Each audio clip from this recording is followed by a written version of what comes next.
नमस्कार।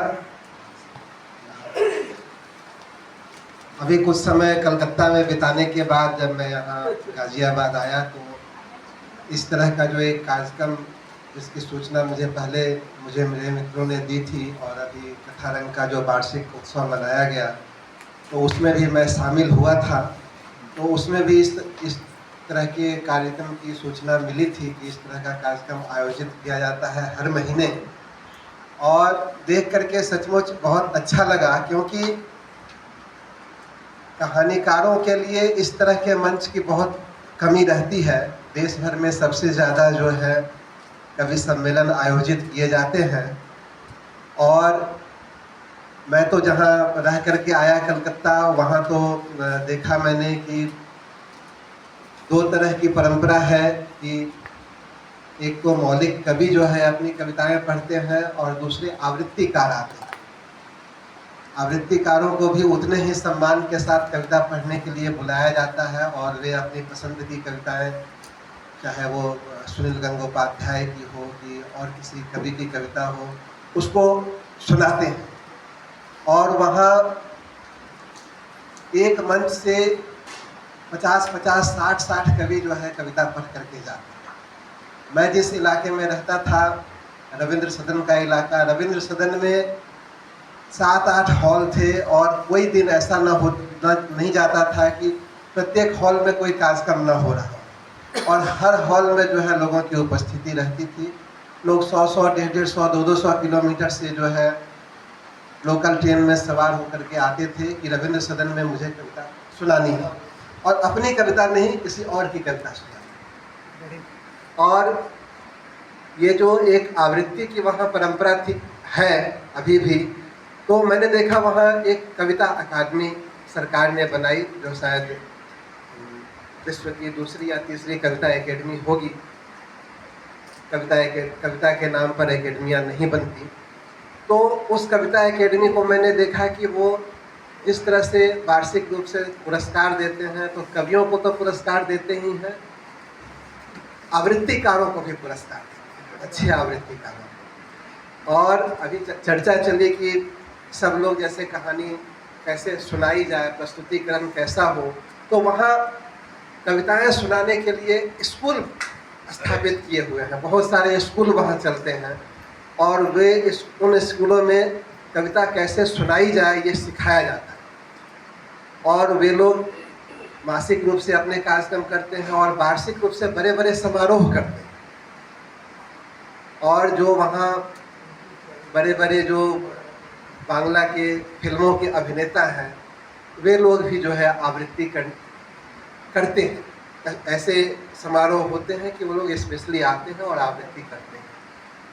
तो खैर ये थोड़ा सा विषयांतर हो रहा है, लेकिन मैं जो कहना चाह रहा था कि इस तरह की जो कार्यशाला कि जिसमें लेखन कैसे हो और फिर उस लेखन की प्रस्तुति कैसे हो, दोनों पक्षों पर बात हो रही है। कहने को तो कहा जाता है कि जो कुछ भी हम लिखते हैं वो प्रेजेंटेशन ही है, नया कुछ नहीं है। लेकिन आप देखें, आज ही जो दो कहानियाँ पढ़ी गई,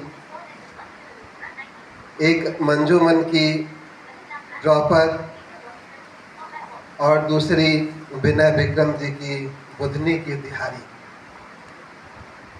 कहा जा सकता है कि दोनों में ही जो स्थितियां उठाई गई हैं, जो चीज़ें कही गई हैं, उसमें कुछ भी नया नहीं।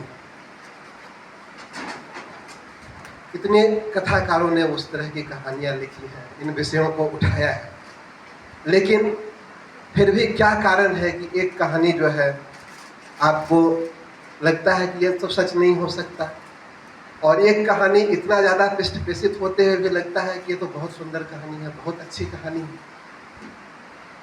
एक कहानी के लिए लेखक को कहना पड़ता है कि ये सच्चाई है, एक कहानी के लिए कहना नहीं पड़ता। तो सच्चाई और कहानी का जो अंतर है, उसको हम कैसे अपनी रचना के माध्यम से पाट सकते हैं, अभी किसी की उक्ति में पढ़ रहा था कि कवि यदि झूठ न बोले तो दुनिया को सच का पता ना चले। तो एक कथाकार के साथ भी यही स्थिति है। आप देखें प्रेमचंद की ही कहानियों को ले लो, उनकी सबसे चर्चित कहानी कफन, उसी पर आरोप लगता है यह सच नहीं हो सकता। इसके अलावा उनकी और भी कई कहानियां हैं जिनके आप पढ़ेंगे तो आपको लगेगा कि नहीं ये कैसे हो सकता है। पानी पीने के लिए कोई तरस सकता है क्या? या फिर और कई एक कहानियाँ इस तरह की हैं जहाँ पर जो है जो व्यवहार में जो कुटिलता की पराकाष्ठा है, इस तरह के चरित्रों का चित्रण उन्होंने किया है। तो समाज में जो सच हम देखते हैं उसके पीछे का जो सच होता है उसको रचनाकार सामने लाने का काम करता है। और जो सच दिखाई दे रहा है, जो स्थिति दिखाई दे रही है, मान लीजिए किसी ने किसी को थप्पड़ मारा, हम ये कह सकते हैं कि ये थप्पड़ मारने वाला जो है बहुत क्रूर आदमी है, इस बच्चे को कैसे थप्पड़ मार दिया, इस स्त्री को कैसे थप्पड़ मार दिया। लेकिन उसके पीछे की जो पूरी पृष्ठभूमि है उसकी तरफ रचनाकार का ध्यान जाता है, जाना चाहिए। और उसके आधार पर ही हम अपनी रचना का जो यथार्थ है उसको खड़ा करते हैं। रचना के बाद जिस यथार्थ को हम सामने लाना चाहते हैं, उस यथार्थ को सामने लाने के लिए उसको उसकी पराकाष्ठा में, उसको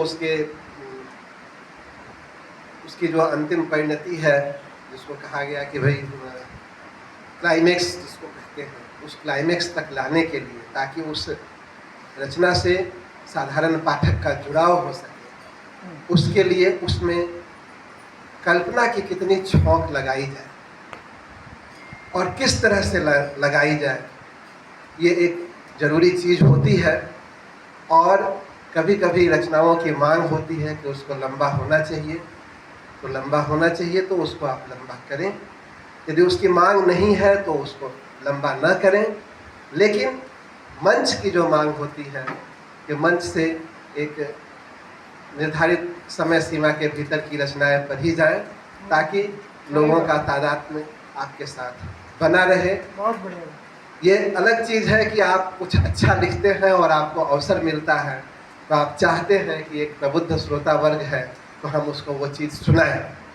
लेकिन समय की मांग को ध्यान में रखते हुए हमेशा मंच से ऐसी ही रचनाओं का चुनाव करना चाहिए कि कम समय में हम अपनी प्रस्तुति को दे पाए।